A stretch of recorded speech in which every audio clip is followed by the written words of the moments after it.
देश में खेती की वर्तमान स्थिति को लेकर कृषि मंत्री शिवराज सिंह चौहान ने एक उच्च स्तरीय समीक्षा बैठक की और उन्होंने इस बैठक में जानना चाहा कि वर्तमान में देश में फसलों की बुआई, फसल की स्थिति और इनपुट की उपलब्धता कैसी है।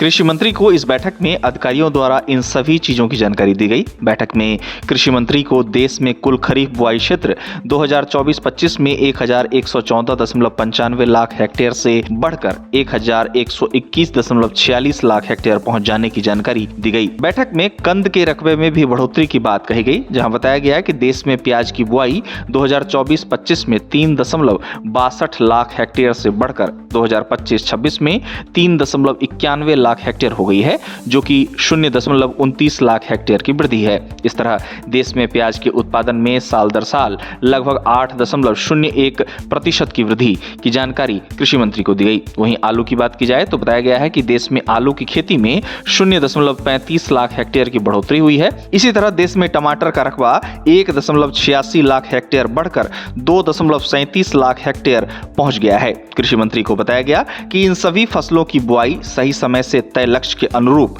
चल रही है। साथ ही कृषि मंत्री को मानसून को लेकर भी जानकारी दी गई, जिसमें अधिकारियों द्वारा बताया गया कि देश के कई क्षेत्रों में मानसून का लाभ फसलों को मिला है, जिससे फसलों की वृद्धि में मजबूती आई है। इसे समय पर अच्छी रबी फसलों की बुआई के लिहाज से अच्छा बताया गया। साथ ही कृषि मंत्री शिवराज सिंह चौहान को देश में चावल और गेहूं की वर्तमान स्टॉक की जानकारी भी अधिकारियों द्वारा दी गई, जिसमें बताया गया कि देश में चावल और गेहूं का भरपूर स्टॉक वर्तमान में मौजूद है। अधिकारियों द्वारा बैठक के दौरान बताया गया कि देश में गेहूं और चावल का स्टॉक तय बफर मानदंडों से अधिक है और यह स्थिर आपूर्ति का संकेत है। साथ ही कृषि मंत्री के सामने देश में सिंचाई के आंकड़े भी पेश किए गए, जहां अधिकारियों द्वारा दी गई जानकारी के मुताबिक देश के 161 प्रमुख जलाशयों में जलाशय भंडारण पिछले साल के भंडारण का 103.51% और 10 साल के औसत का 115% है। इस तरह जलाशय भंडारण के अच्छे आंकड़ों को सिंचाई और आगामी बुआई के लिए महत्वपूर्ण बताया गया। गौरतलब है कि देश में खरीफ सीजन के बाद